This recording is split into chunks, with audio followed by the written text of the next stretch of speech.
Yeah. And what happens is that you hear how the defamation.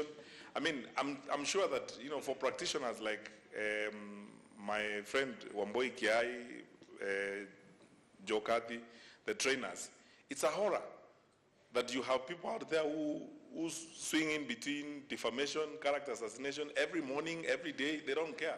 All they have is the mouth. They have never gone to anyone's classroom to be trained to be, you know, broadcasters. And so, what are we doing as government about that? We're just tasked the Kenya Institute of Mass Communication, and we are going to work with a number of development partners. Rosemary, I need to take you out for lunch. To ensure that we develop a program where we will train. We'll bring in some of the resource sites we have, like the School of Journalism at the University of Nairobi. So we roll out a program where we can offer some training to these broadcasters and tell the media owners that your broadcasters need this training, so please enroll them to undergo some formal training. Otherwise, we're going to destroy the country ourselves by the unethical practice of broadcasting, especially through the FM stations. So it's true, and when you talk about ethnicization of media in our country, it's a challenge. But look, the other option is a harrowing reality. We are not about to wake up one morning and shut down the stations, or say that you'll not run a television station in Kikuyu or in Kalenjin or in Kisii or in Maasai, because this is a democratic country. We enacted a constitution that gives us the right to do this, and we are going to do it. Government is not going to do that. So that is not an option for us. So the only option available is to train, to equip, and to ensure that those who practice, out there, and we get support from the Media Council and the others, are able to deal with the challenges or the realities that we have in the country. Rose, who owns Signet? Signet is owned by the people of Kenya through the Kenya government, 100%. The share certificate is with the National Treasury. That is it. So Signet is owned by you. It is your, yeah. I think that is, you asked me for a direct answer, that's the direct answer. You own Signet. Signet belongs to the people of Kenya through the National Treasury, 100% owned by the government or the people of Kenya. That's what it is. So, and it's not true to say that KBC ownership was revoked. No, a decision was taken to move the shareholding of KBC from Signet back to the Treasury, so that the National Treasury owns, the government owns Signet 100%. Now, I know that there are other interests and discussions that are going on, but you see, the question is, all those things, we are working on them because we want to aim at carrier neutrality, so that we have a signal distributor who is independent of our broadcaster, so that you're not a signal distributor and you are not, again, competing with those whose signals that you are distributing, as it were. The question of representation of women rose. Well, quite a good number of them here.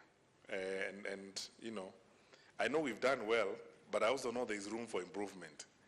And I made this promise at the AMWIC meeting, the Association of Media Women of Kenya, that we will do our best to ensure that there is greater participation of women in the management of the communication sector, as it were. Look at the numbers of those that we put on the board of the CA, and watch out when when the new boards in our sector come up. We are alive to that fact. In any case, the Constitution requires us to be careful about that, and we are paying great attention. And for good measure, I need to declare that most of my advisors are women. Jane, Caro, so we are sensitive to this issue. Edgar, the question of revenue streams, I wish I could answer it. That we should ask the investors how they are going to diversify to make more money. It's an investment question, it's a business issue. And government is not involved in people's revenue. We make policy and ensure that the environment in which you do business enables you to make money. And how you are creative and you end up making more money is essentially your strategy, your business strategy, as it were. And then, of course, the question you asked about national unity and the narrowing space of ethnic media. Let me make this confession to you today, and then, in all sincerity.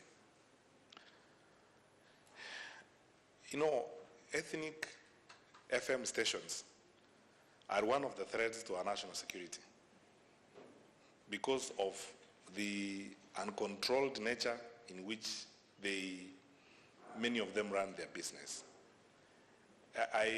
Hardly a week goes before someone walks to us at the ministry, a member of parliament, a senator, a public official, governor. Hardly a week goes before someone calls me frustrated, lamenting about how this or the other FM station was involved in either defaming them or has been playing one clan against another clan. Unfortunately, I don't have direct powers to do that. I always advise them to talk to Mwangi and talk to Wangusi at the Communications Authority of Kenya. We have insisted times without number that we're going to work through the regulatory agencies and the law enforcement agencies to ensure that we rein in the behavior of ethnic media in our country. But this problem is, is characteristic of not just, the broadcasters, but social media. I made this point before that we have abused social media in this country to chronic proportions. And it's true, and as my colleague General Kaiseri said the other day, we are going to act hard, on this and arrest people. But we realize that this is a challenge that everyone is facing. The whole realm of cyber safety includes how we use the cyberspace to engage, as it were. And you have seen recently, look at the law that the US has enacted, on cybersecurity. And in collaboration with the DPP, we are working on our own law. And I know that I will be called a few more names. It's okay. But look, we have to balance between individual freedoms and the security of the whole, as it were. Because some of the things some members of our society do are deplorable. It's unbelievable, the kind of things that are going on social media. And we've developed our capability as government to try and track down some of these. That's how we've been able to make some arrests. But we are going to intensify this. What it means, however, is that for you as a taxpayer, we are using more of our tax resources to deal with people's behavior and morality instead of building hospitals and building roads. Yet this is a challenge we have to confront because it's happening. So I hear you and I agree with you that we have certain challenges with ethnic media in the country. And the best way to work around it, in our view as government, is to train. And I hope, please, if there are any media owners here, if there are any people who access media owners, those of you who own and run FM stations, please work with us to train your people. We will offer programs akin to like the school-based program that the University of Nairobi has been offering for teachers and trained teachers, where you'll have to take 3 segments in a year, and allow your employees to take a course. And we'll work with the Kenya Institute of Mass Communication, School of Journalism at the University of Nairobi and others to take these programs to Eldoret, to Kisumu, to Mombasa, so that your employees can actually take the classes even in the evening. They need to listen to Joe Cathy. They need to listen to professionals, to Wamboi Kiai. They need to listen to Peter Wakoli, to be trained by professionals on how to execute their work. Otherwise, we are going to destroy our country. Because I shudder to imagine what's going to happen as we move forward with debates, especially when it comes to the electoral cycle. Because that's when, we spew out all manner of hate and so on in a very unethical and very unprofessional way, as it were. But I think it's a job for all of us to do, not just for government. It's a job for all of us to do, and let's see how best we can figure it out as we move forward. Thank you. The Cabinet Secretary, as he walks away, and Peter Wakoli, the Chairman of the Media Council of Kenya, Dr. Harry Mwangi, the Chief Executive of the Media Council, Dr. Jaku, and Namibia is called Yaku, advisor of the UNESCO, Secretary General of Communication, Dr. Ezekiel Mutua, leaders in the field, the Fourth Estate, ladies and gentlemen. When I was asked to actually be a panel on digital age and knowledge society, promises and prospect of digital migration, for us it came as not as a surprise, because as an organization, Ford Foundation has been going through a transition, and one of the areas we are looking into is how to reposition our work in what we call in the 21st century challenges, and how then those challenges fit into the digital society, and how digital society is translating to digital knowledge, and how digital knowledge can actually impact a meaningful development. And so for me, the theme today of this discussion panel comes at a time when, as a country, we are actually at a crossroad. The discussion we've had since morning is them versus us, is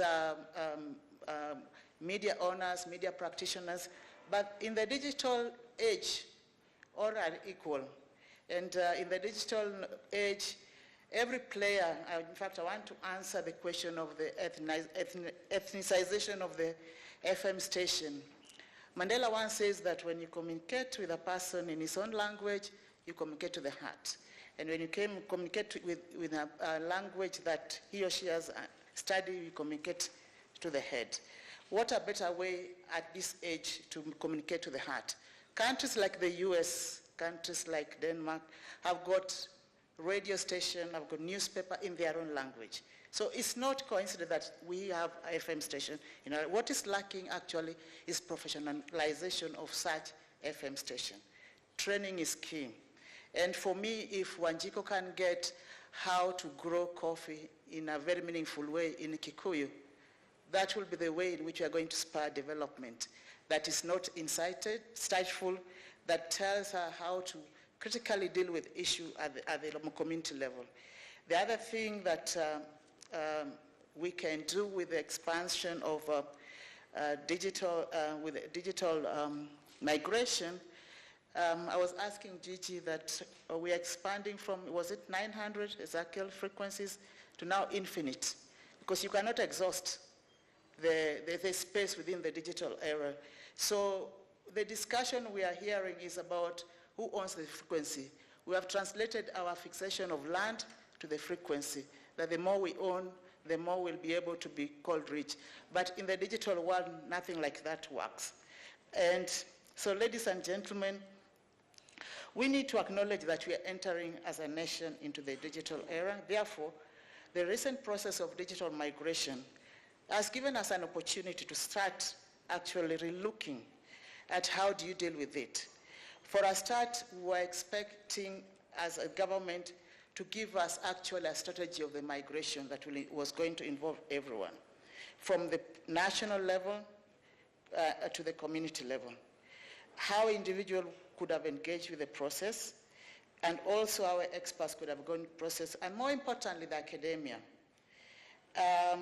When we could hear the dominant voices, government versus owners, the voices of academia were missing. They didn't give us the academic actual interpretation on what by migrating will mean to the knowledge that we're going to actually harness, the training, the curriculum that is going to change fundamentally, as well as the nurturing of future leaders who are going to be key players in this spectrum.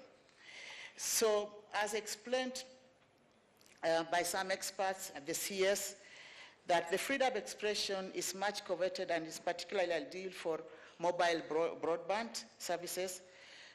We are going to seek new actors. The dominant actors now are going to recede. New actors are going to come. In fact, it might be just some of you seated here are going to be key actors. The mobile providers are going to be key actors. And so what does this mean to the economy and the digital knowledge? Peter Hensen, one of the Europe thought leaders on impact of technology on our society, once wrote that digital has become the new norm. More than ever, this is now a reality. And even as we start questioning ourselves whether the government is doing the right thing, and that whether it's not, we have a population, many of you seated here, that are calling themselves digital native, that never saw a typewriter, never even had what we call Letraset. Who are the digital natives? Who are you? Where are you? Yeah? And that never even listened to reel cassette, neither cassette music, and also that have very little patience for lectures, step-by-step logic, or sitting pensively in someone tells them how to think. They are forever on their phone. So this is already an opportunity that we can harness as a country. And so, and these digital natives, I once had one of them talking during a meeting that pride themselves that I come from a country whose time is now when it comes to mobile technology. For urban and poor rich, the story is the same. With mobile phone, I can pay my school fees for my siblings, order live goat to be delivered for my niece wedding feast, and pay a hairdresser at Kenyatta Market, and then and also pay a drink with at a popular bar. So this is not new. As a country, we had a head start. And so when it came to migration, we started talking about who owns the frequency, the copyright content, the copyright of the content. We missed the boat. And I think we need to start questioning ourselves, how do we go back to the drawing board? From the internet to mobile phones, technology enables us to connect with each other in a more fundamental way that we've never had before. It has inspired innovation. And so all the innovation that has come, where can you get them in this country? There's no knowledge hub. Yeah? We hear Ushahidi being used now in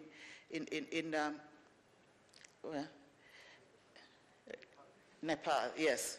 That's a Kenyan innovation. M-Pesa is heralded for what it's doing around the world. That's a Kenya. So if a visitor was to walk in this country, that I'm working in a country that actually has taken advantage of the digital era and has innovatively developed products that actually is impacting the whole world, where will they get it? There's no innovation hub. There's nowhere that knowledge is being managed.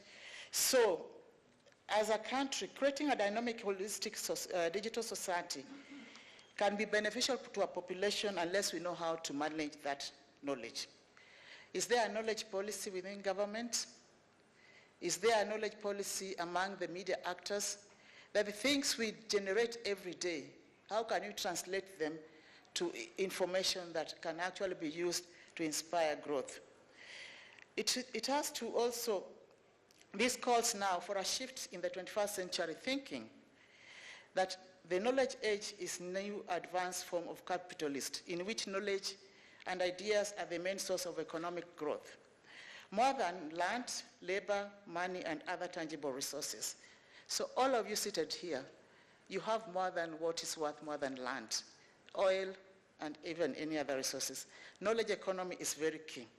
So knowledge is no longer being thought as a stuff that is developed, stored in the minds of experts, that is presented in books and classified in discipline. Instead, is now thought of being as a form of energy, a system of networks and flows, something that does things or make things happen. Knowledge age is defined as value not for what it is, but for what it can do. It is produced not by individual experts, but by collectivizing intelligence. You can find people in the slum developing knowledge. You can find people in the rural areas developing knowledge. When I attended the second Devolution conference, we had so many innovations that's taking place at the county. And that was knowledge. So knowledge is now a verb, not a noun, something to do rather than we have to be able to always internalize. And for us, the media has to change the way it does its business. So what this signals is that the traditional industry that always entail integration from processes largely under the control of single media company will not be there anymore. And as I can sum this up, that the crisis in journalism may not strictly be the loss of audience, it may be the fundamental decoupling of news and advertising. The CS eloquently put earlier on that we are going to have what we call an a la carte of channels. That when I want economics, I'll go for economics. When I want for business, I'll go for business. But this calls for how then do we manage this a la carte of information into a knowledge country. For media, we've already started seeing changes.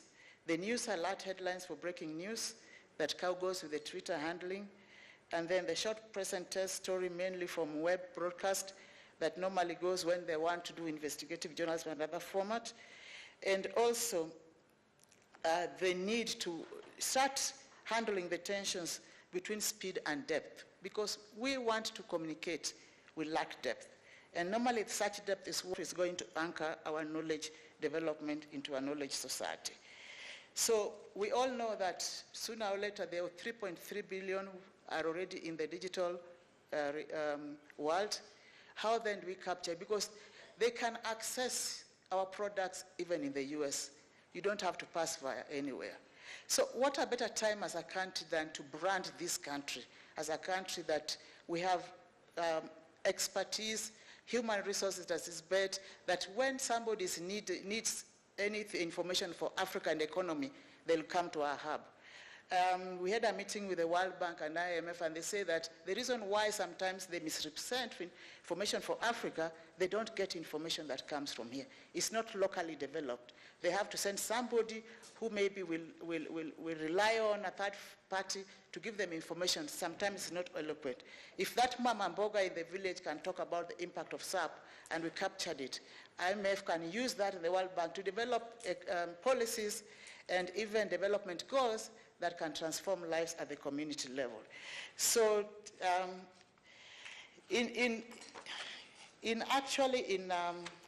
just closing, the opportunity that we have digitization of our information, be it in any language, be it in any format.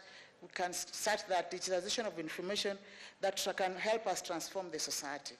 Did you know that some of the community information is well sorted after even at the international level? So if we can digitize them and put them at a platform that can be sold, that's already a resource for this country.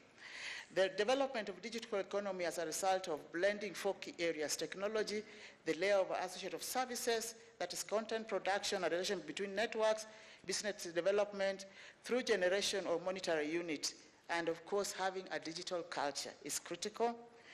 And then harnessing the development application that is brought by the digital society that has seen us develop things like M-Farm, Kilimo Salama, iCow, MedAfrica, Mobile Baby, among other things, are ways in which we are going to innovatively also encourage, and the use of e-governance that's going to reduce time, speed, and the resources. So if we can put the structure into all this, I can actually put it in 4. Generation of knowledge and the flourishing of data-based entrepreneurship that is going to help us by having an information hub, tapping into the growing high skill of the youth, and also in addressing challenges of our digital society, putting structures and systems that can address the dynamic growing of digital era in this country, that have got frameworks, policy, and even clear laws that doesn't mean freedom of expression or freedom of association, but also enhancing or scaling up the use of e-governance, e-agriculture, e-schools, and also the use of data revolution. Open data is critical. Kenya was the first country to have actually had data, Yes, and yet already the West are copying us and they have surpassed us. We've missed the boat again. So let us not be what Professor Guy of the UNESCO is warning us to be, that the tsunami of digital content will not pass Africa by. This time for creative responses is now.